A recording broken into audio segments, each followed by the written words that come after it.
Titik, alik isa. Ako lang isa ako alam niyo. Kanang sikap, hindi mo ka ganun. Ano may titik ka? Ana. Basta kung mag-anak bitaw ang lalaki at babae, anay ko rin din. Wala pa ganda. Tinuodilay. Basta kang opposite sex mag-anak bitaw, ana lang, anay ko rin din. Mamutala mo, anong si titik, hindi rin makurente. Ano yung mabilagi? Ano mo mag-iana? Pero kung babae ka, kung nakikita na, muharap ka nalabas.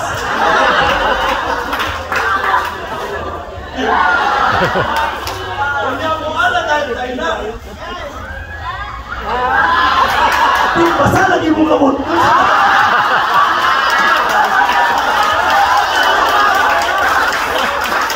Holding hands tayo. Kung niya ikaw mas holding hands, ano naman tayo na? Kung niya ako sa uman, ano na yun? Pakis ko rin sa... Tinodile! Natawa na mo, pero maunang buhat. Buhatan sa mga lalaki. Ana-ana maging... Saan sa lagnod? Buha lang din sa imuhang cheeks. Ikaw man sa chicks, asan mo ka? Nakaramdaman ka sa chicks, buhay mo agad. Ting. Hindi ka tinahalukan. Wala mo na nakabahalukan mo, Goli Pastor. Listen. Maagat naman kami. Kung sa'yo na next. Tell me who's the next.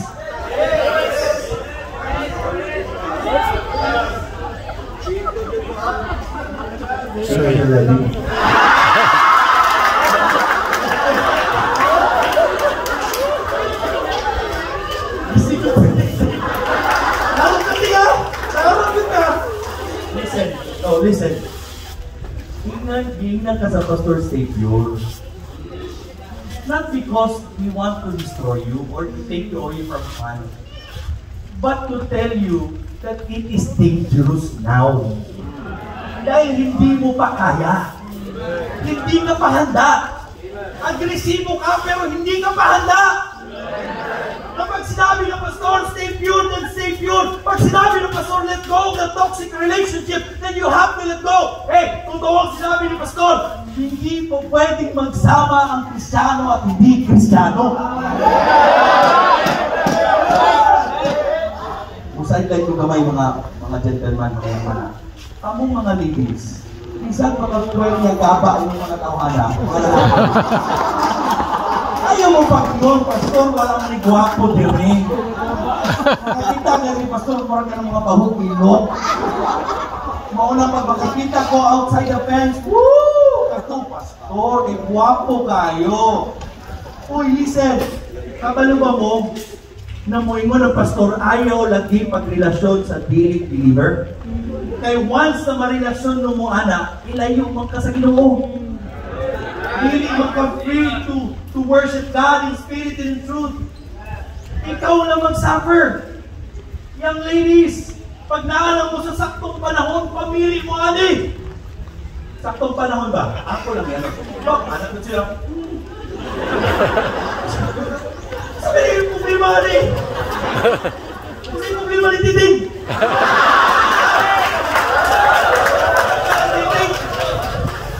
Kabalawa mo, when you find a faithful man, you will be happy in your married life.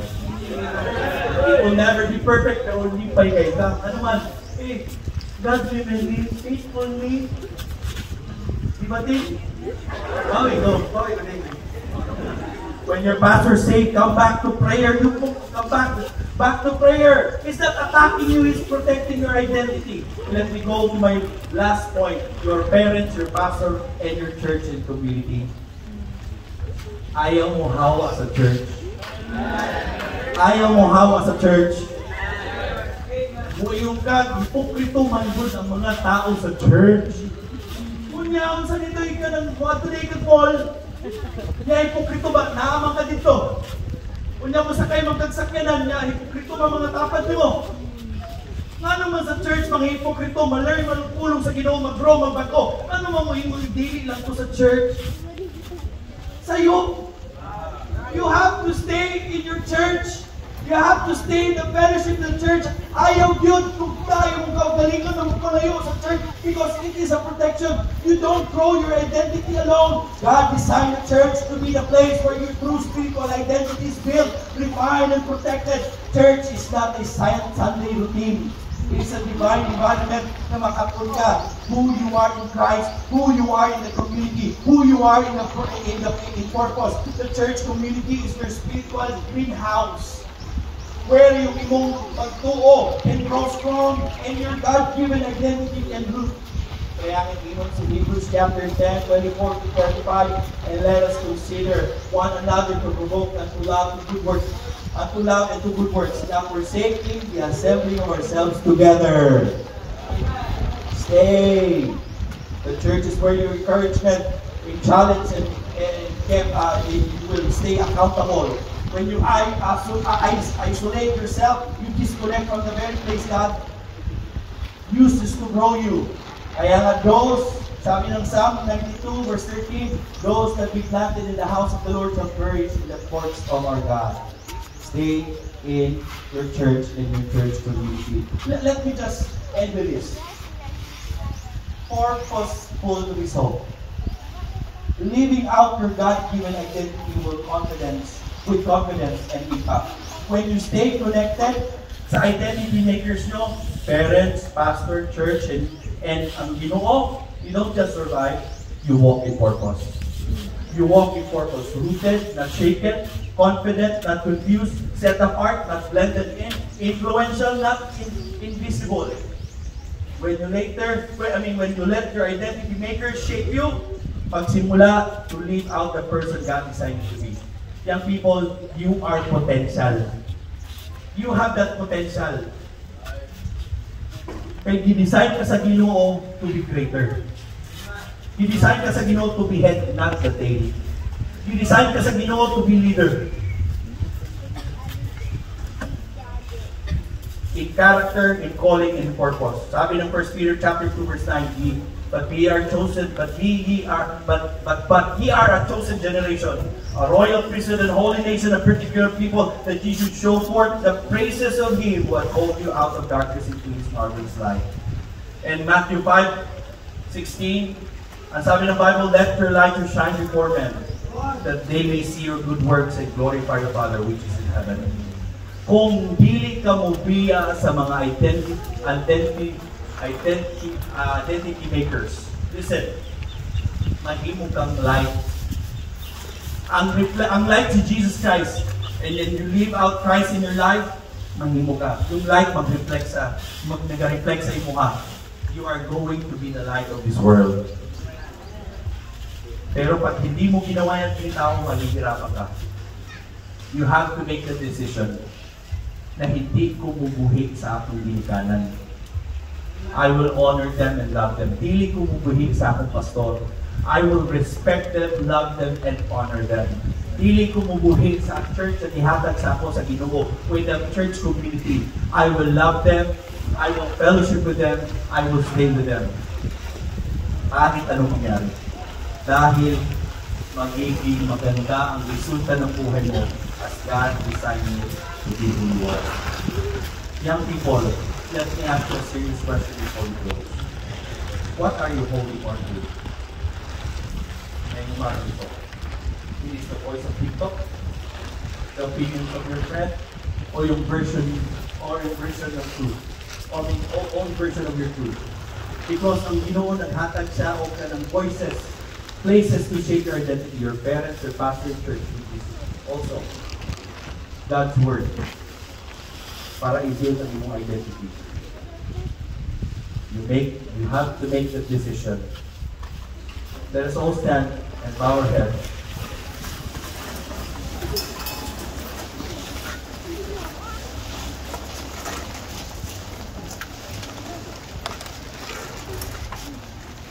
Young men, in the the world that's confused about what it means to be a man, God is calling you to be different. Hindi lang sa strong muscle, but strong in morals. Hindi lang sa bold in games, online games and any games, but bold in godliness. Hindi lang sa active online, but active in purpose. Listen, young man. You cannot be that man if you cut off the people of God na gihatag sa imo to shape you. Some of you fighting your father's discipline instead of learning from it. Some of you are ignoring your pastor's voice because you think mas magaling ka. Some of you are too full to be committed to church. But here's the truth, young man. If you let God your identity maker, if you don't let God your identity maker, then you will lose yourself. You have to let Him give you that identity maker. God wants to raise up young men of fire, not followers of trend. Young men who you should know who you are in Christ. Dapat alam mo pa paano manindigan. Alam mo pa paano ka magpatuloy. If you're here and you're saying, I want to be a man of God. I want to honor my parents and my pastor. I want to stay planted in my church. I want to live for something greater than myself. Then after the prayer, young man, unahin na kayo. Don't make the decision based on your emotion. Base your decision on your commitment. Or yung magiging commitment mo. Gusto mo talaga na ikaw maging tao ng Diyos. Gusto mo talaga in-honor yung parents mo at yung pastor mo. You want to stay in your church. Then, di ba? Make that commitment. Lord, may mga panahon na ayaw ko na. May mga panahon na parang ayaw ko kapinig. May mga panahon na parang gusto ko, ayaw ko, at mga magulang ko, wala sila, parang basura sila sa akin. Now, I understand. Make that decision. Father God in heaven, we thank you, please. You help Lord, these young people, Lord, to make that decision right. Bigyan mo kami ng tagumpay. In Jesus' name we pray. I will make the piano, I will let the piano play softly. Young man, what is your decision? Here's the altar. Huwag mo harangan yung tahanan, at saka sa altar, lumod ka. If you need to pray for your parents, thank God for your parents to do it. Young man, if you need to pray for your pastor, thank God for your pastor. And make the decision, you will not leave your pastor, but you will love your pastor. Okay, young man, may pastor ka ba? May magulang ka ba? Back to the altar. To make that decision. Young ladies, let me talk to you before you go to this altar. Listen closely. The world is shouting so many lies at you. Sinasabi nila, hindi ka enough. Sinasabi nila, you have to change yourself to be accepted. Sinasabi ng mundo, follow your feelings even if it costs your future. Let go of the old ways. Do you? But today, God is whispering a truth, a deeper truth. Young ladies, sabi ng Ginoo, hold on. Child, hold on. Hold on to the people I place in your life to remind you kung kinsa ka. Some of you siguro, nag-battle silently sa insecurity. Some of you are tired of expectation, comparison, and pressure. Some of you are slowly disconnecting from your identity because you're letting go. You are letting go of the very voices that protected you. You stop listening to your mom. You're pushing away your pastor's guidance. You made church a background, not a backbone. And slowly you're losing the confidence of who you are, of who God made you to be. This morning, God is calling you back. Young ladies, make a decision. Na Lord, pakikinggan ko yung aking magulang. Salamat may magulang ako. Salamat nabuhay ako dahil sa kanila. Salamat may pastor ako. Salamat, Lord, may church ako. Lord, I am battling things in my life, but Lord, salamat. These are the people, these are the identity makers that I need to hold on to. Tulungan mo ko na hindi ko mawala sa kanila. Hindi bumitaw sa kanila. Young ladies, for you, the altar is open. Make that decision. Kneel, pray, tell God what is in your heart right now. Sige.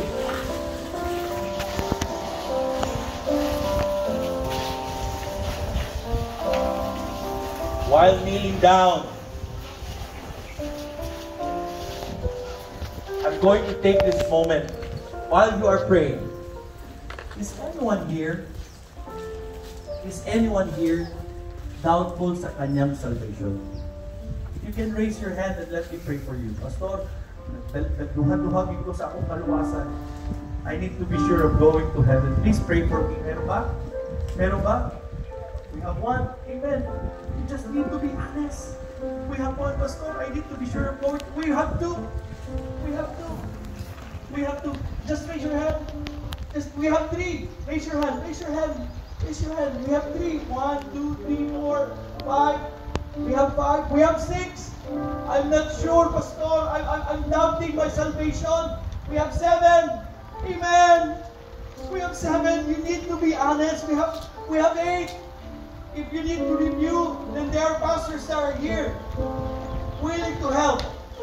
Those that are trying, those that are want to be sure of going to heaven, stand. Stand. Stand. Stand. Stand. Those that raise their hands, stand. Stand. I want to be sure of going to heaven. Stand.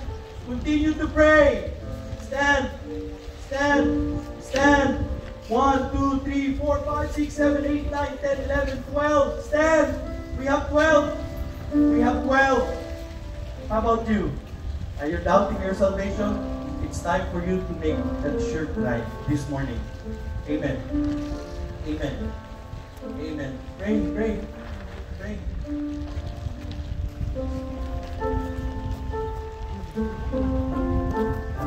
Go there. While praying. While praying. While praying. Pray, pray, pray.